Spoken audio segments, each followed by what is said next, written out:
जय माता दी। मित्रों, मैं चंद्रभानु उपाध्याय आपका अपने इस YouTube चैनल पर स्वागत करता हूँ, अभिनंदन करता हूँ और आशा करता हूँ कि आप सभी लोग कुशल और मंगल से होंगे। माता रानी की कृपा आपके ऊपर हमेशा बना रहे, मेरी उनसे ही प्रार्थना है और हम सभी के ऊपर वो अपनी कृपा दृष्टि बनाए रखें। मित्रों, आज नवरात्रि के छठे दिन आदिशक्ति श्री दुर्गा के छठे रूप कात्यायनी की पूजा अर्चना का विधान है। आज के दिन हम माँ कात्यायनी का पूजा करते हैं।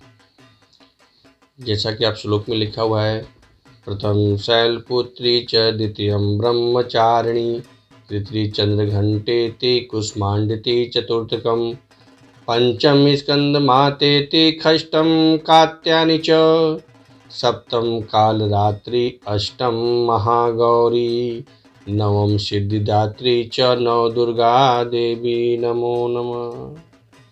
षष्ठम कात्यायनी च। महर्षि कात्यायन के तपस्या से प्रसन्न होकर आदि शक्ति ने उनके यहाँ पुत्री के रूप में जन्म लिया, इसलिए वो कात्यायनी कहलाती है। महर्षि कात्यायन जो थे, उनके यहाँ तब उनकी तपस्या से प्रसन्न होकर देवताओं ने उनको आशीर्वाद दिया, तो उनके यहाँ आदि शक्ति माँ दुर्गा ने पुत्री के रूप में जन्म लिया, इसलिए वो माँ कात्यायनी कहलाई। पिता की उपासना माता कात्यायनी जो थी, उपासना से आज्ञा चक्र की जागृति की सिद्धियां साधक माता कात्यायनी की उपासना से आज्ञा चक्र जागृति की सिद्धियां साधक को स्वयं में प्राप्त हो जाती है। वह इस लोक में स्थिर होकर के अलौकिक तेज और प्रभाव से युक्त हो जाता है तथा उसके रोग, शोक, संताप, भय आदि सर्वथा सब विनष्ट हो जाते हैं, सब नष्ट हो जाते हैं। माँ कात्यायनी का जब हम पूजन करते हैं, उनको भक्ति भाव से जब उनका पूजन करते हैं, तो उनके आशीर्वाद से हमारे अंदर जो रोग, शोक, संताप, भय आदि दुख और कष्ट हैं, वह सब विनष्ट हो जाते हैं, वो सब नष्ट हो जाते हैं।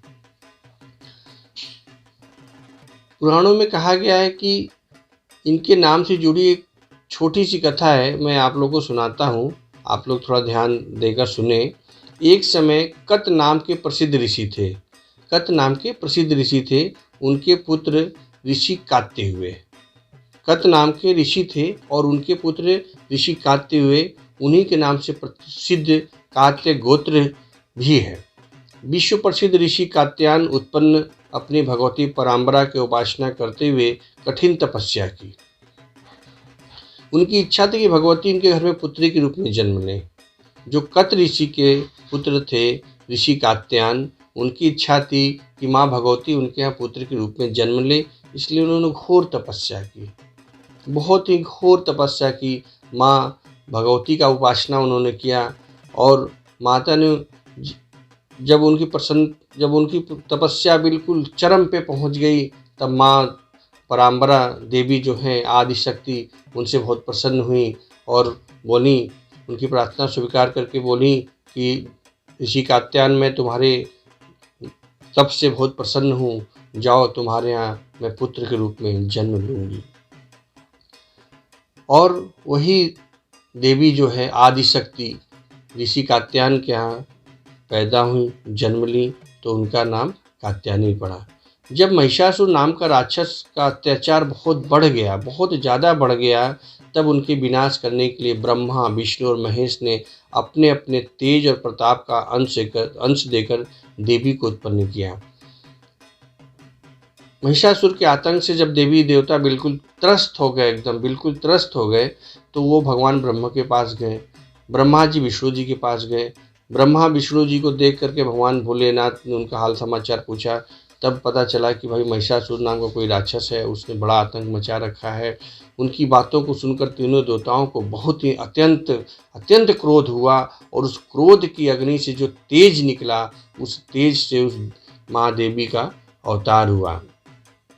महर्षि कात्यायन ने इनकी पूजा की, इसी कारण से यह देवी कात्यायनी कहलाती हैं। अश्विनी कृष्ण चतुर्थी को जन्म लेने के बाद शुक्ल सप्तमी, अष्टमी, नवमी 3 दिनों तक कात्यायन ऋषि ने इनकी पूजा की। पूजा ग्रहण कर 10वीं को इसी देवी ने महिषासुर का वध किया।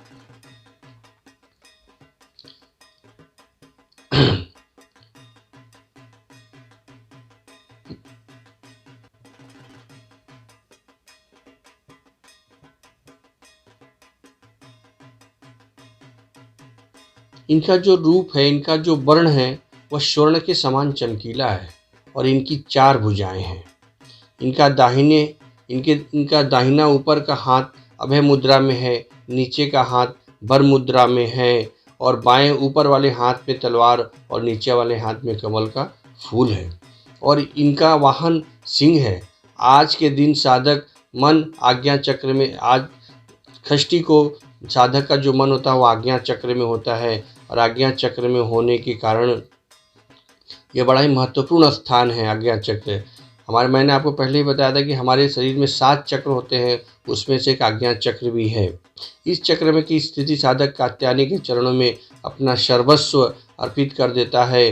पूर्ण आत्मदान करके साधक जो होता है, उपासक जो होता है, सहजता रूप से माँ के दर्शन, साधक को माँ का सहज रूप से दर्शन हो जाता है और माँ कात्यायनी की भक्ति से मनुष्य को अर्थ, कर्म, काम, मोक्ष की प्राप्ति होती है।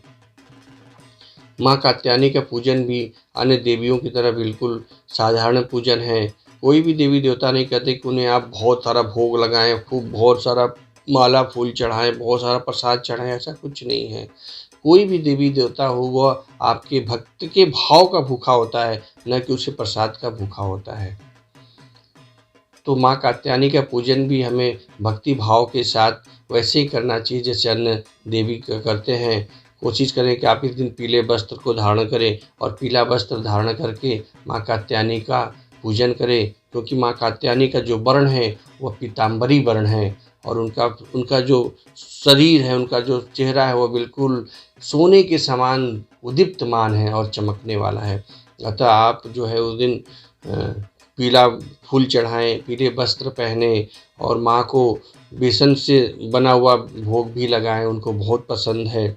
इस प्रकार माँ कात्यायनी का छठे दिन का हम भक्ति भाव में लीन होकर के उनका पूजन करें, जिससे हमें उनका आशीर्वाद बना रहे।